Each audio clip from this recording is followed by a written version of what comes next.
So at one point you said that you robbed Fat Joe when you were like 13 years old, right? I've never said that. What I said was when Fat Joe came to the community center, he was walking through Bronx River, and I wanted to rob Fat Joe, but Fat Joe had a team of niggas with him, and we got into a little face off. And Africa Bambaataa came running out of the center. He stopped it because somebody told him. It was about to get real ugly. I was a young kid at the time. I never robbed Fat Joe. That's a lie. I'm not gonna lie on that, man. One thing I'm not gonna do is lie on somebody. I never robbed him. So did you ever have like a personal relationship with him?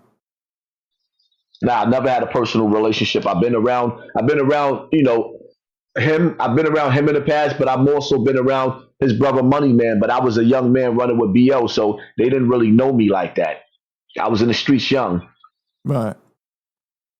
Where did the beef with Joe even start from? I don't have no beef with Joe. My only beef with Joe is me losing my monetization right after he declared me an enemy to hip hop with the allegations against Africa Bambaataa and brought up my story without bringing up my name. An hour and a half later, I lost my monetization. So it wasn't hard to figure out that I was being targeted. Right. Yeah. He's addressed you a few times, but it was more like he didn't say your name, but everyone knew who he was talking about. Joe has always, stayed away from the subject because he says he doesn't know anything about it. Right. He doesn't know if it's true. But he says YouTubers, they don't got any credibility, and they should get real jobs. Well, the reality of it is, I'll say this again. Before I took my videos down, I had over 1 billion streams on YouTube. Fat Joe's never reached that level in his life. Never. Fat Joe has never, ever, ever, even with me every day consistently, when me posting videos, coming back on YouTube, he can't compete with the numbers that I do. What made you want to take down the videos? Because I knew I was being set up. There was videos that I had that they were saying went against YouTube's community guidelines that they left up. So now when I go to get my monetization back, you don't know which videos, so I took everything down. Right. That's smart. It's nothing to me to take the videos down, because the reality of it is, as long as I have an intellectual brain, I can repeat and say whatever I have to say. I don't need the catalog, because the truth of the matter is, even with my old videos, after a 24-hour period, YouTube don't play my videos no more. They stop them. I was getting 100,000 views every single day, sometimes on 5 or 6 videos for 3 years straight.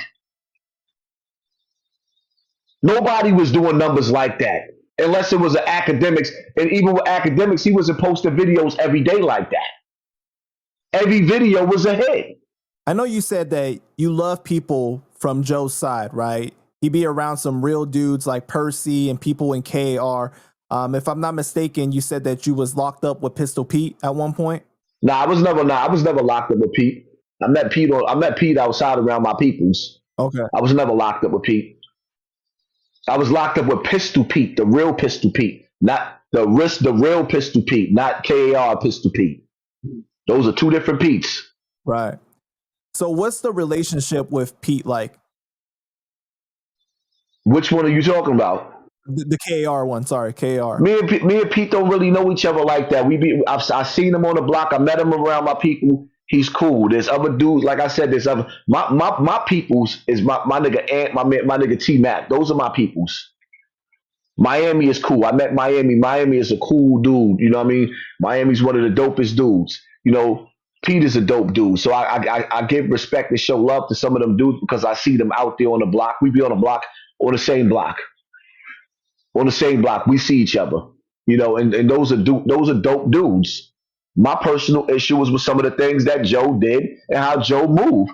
And that's it. Everybody listen, man, real niggas is not going to be ass kissers. A real nigga not going to agree. Some of my brother T-Mac, for example, he don't agree with everything I say or do. He's not an ass kisser. He got his own mind. I don't even want nobody around me that's a yes man. Right, because you need that person to check in with you to make sure that they're letting you know the real. If you look in a certain way out here or whatnot. See, my whole thing is at the end of the day, man, everybody got to walk their own path, because The same way somebody could point out faults with me, I could point out faults with them. Everybody's not going to agree with me and my lifestyle, but if you notice and you pay attention to the shit that people say about me, oh, he don't go outside. But then when I go outside with 1,000 niggas, it's like, oh, he's a hypocrite. Nobody congratulates me from always being in the house with my kids. I figured out a way to how to get money in the house and take care of my family. And oh, it's, oh, you ain't outside. There's nothing outside but trouble. And the niggas that try to convince you to go outside, it's like, damn, I done see some of the illest killers get killed on them blocks. But then you have dudes talking about we outside.